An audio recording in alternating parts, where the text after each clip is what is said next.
नमस्कार दोस्तों। आज का जो हमारा विषय है वो एक बहुत ही महत्वपूर्ण विषय है और आज हम चर्चा करेंगे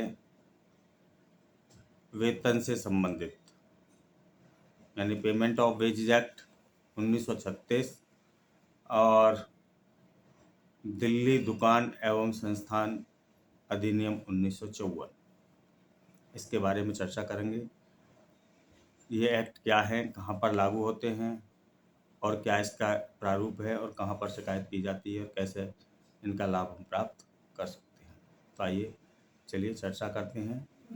तो दोस्तों, दिल्ली में अगर कोई भी कर्मचारी किसी भी संस्थान में, किसी भी कंपनी में, किसी होटल इंडस्ट्री में, किसी रेस्टोरेंट इंडस्ट्री में, किसी पेट्रोल पंप पर, सरकारी पीएसयू में या अर्ध सरकारी जो कंपनियां होती हैं ठेकेदार के माध्यम से, डायरेक्ट इनडायरेक्ट, किसी नियोक्ता के यहाँ, जहाँ भी कोई मजदूर काम करता है तो सरकार की गाइडलाइन के मुताबिक, एक्ट के मुताबिक उनको 7 तारीख तक तनख्वाह मिल जानी चाहिए।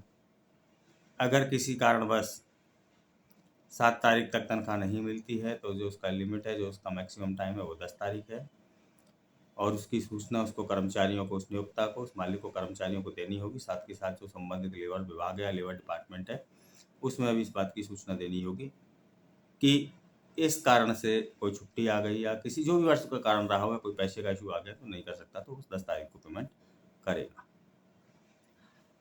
पर अभी जो प्राय देखने में आ रहा है वो आजकल एक नई नीति बन गई है कि मालिकान मजदूरों को पैसे 2-2, 3-3 महीने तक उनके वेतन का भुगतान नहीं करते हैं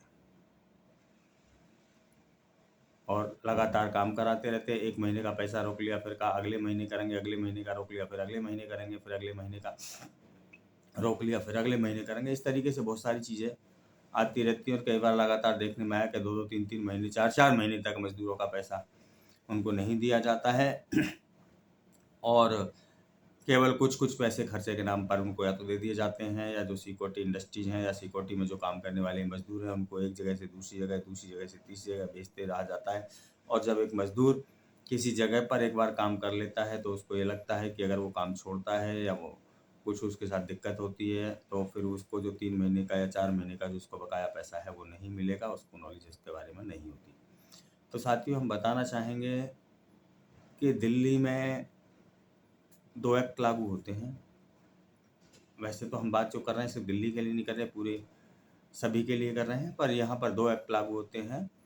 एक जो पेमेंट ऑफ वेजेज एक्ट है वो सभी जगह हर स्टेट में लागू होता है और दिल्ली में दिल्ली दुकान एवं संस्थान अधिनियम 1954 भी लागू होता है और वेतन भुगतान अधिनियम 1936 भी लागू होता है। दोनों जगह लागू होता है। अब इस एक्ट में है क्या, जिस संस्थान में 10 या उससे कम कर्मचारी काम करते हैं या जिस संस्थान में मैन्युफैक्चरिंग एक्टिविटी नहीं है, जिस किसी भी संस्थान में कोई प्रोडक्शन नहीं होता, सपोज करो सिक्योरिटी गार्ड का काम करते हैं, हाउस कीपिंग का काम करते हैं और आपके और अन्य कोई काम करते हैं जिसमें प्रोडक्ट नहीं बनता, सिर्फ ट्रेडिंग का काम होता है या सर्विस का काम होता है, वहाँ पर कभी भी जो है वो पेमेंट ऑफ वेजेज एक्ट नहीं लगेगा। वहाँ पर दिल्ली दुकान एवं संस्थान अधिनियम जो 1954 है वो एक्ट लागू होता है। और जहाँ पर मैन्युफैक्चरिंग एक्टिविटी है या सर्विस सेंटर है, सपोज करो कोई गाड़ियों का सर्विस सेंटर है, गाड़ियों की सर्विस होती है और 10 से अधिक कर्मचारी काम करते हैं, या मैन्युफैक्चरिंग एक्टिविटी है, गारमेंट इंडस्ट्री है और कोई इंडस्ट्री है, या होटल इंडस्ट्री है। होटल इंडस्ट्री, जो होटल इंडस्ट्री में खाना सिर्फ पैक करके सप्लाई होता है, जहाँ पर 10 से अधिक कर्मचारी काम करते हैं और खाना पैकिंग में सप्लाई में होता है, पैक करके सिर्फ दिया जाता है, वहाँ पर टेबल नहीं है, खाने के लिए व्यवस्था नहीं है, तो ऐसी जो इंडस्ट्री है वो कारखाने के रूप में आती है और वहाँ पर पेमेंट ऑफ वेजेज एक्ट लागू होता है। या हम कहें जो हायर सैलरी के लोग हैं, जो मैनेजर कैटेगरी के लोग हैं, कई बार देखने में आया आईटी वाले कुछ लोगों को या मैनेजर की कैटेगरी वाले लोगों को ये कह दिया जाता है कि जी ये तो मजदूर नहीं है, मजदूर की कैटेगरी में नहीं आते, पर उनके अधिकार कुछ नहीं होते हैं। तो ऐसे लोगों के लिए भी और डायरेक्ट इनको पेमेंट ऑफ वेजेज में भी वो अपना केस लगा सकते हैं। अब सवाल है कि इन दोनों में डिफरेंस क्या है। देखिए, पेमेंट ऑफ वेजेज का जो केस है वो डायरेक्ट कोर्ट में लगता है, जो श्रम न्यायालय हैं उसमें डायरेक्ट लगता है। दिल्ली के अंदर, बाकी अदर स्टेट में इनमें डीएलसी और एलसी से आपको जो असिस्टेंट लेवल कमिश्नर और डिप्टी लेवल कमिश्नर अलग अलग स्टेट में हर अलग अलग ब्रांच में इनको अलग अलग तरीके से पावर निहित की गई है। और दिल्ली में जो है इनको पेमेंट ऑफ वेजेस की जो पावर है वो कोर्ट को दी गई है, चाहे उसको सीधे सैलरी का लगा सकते हैं, पेमेंट ऑफ वेजेस के लगा सकते हैं, एलसी बना करके भी उसका केस आप लगा करके न्याय प्राप्त कर सकते हैं। और कोर्ट चाहें तो उस केस में आपको 10 गुने तक का मुआवजा पेमेंट ऑफ वेजेस में 10 टाइम पेनल्टी मालिकों पर लगा सकती है। और एक क्राइम ऑफेंस भी है, अगर कोई मालिक तनख्वाह समय से नहीं दे रहा है तो एक बहुत बड़ा क्राइम भी है। तो इसको देखते हुए कोर्ट अगर सच पाती है तो जो माननीय न्यायालय हैं वो इस पर चाहें तो 10 गुने तक का 10 टाइम पेनल्टी लगा सकते हैं।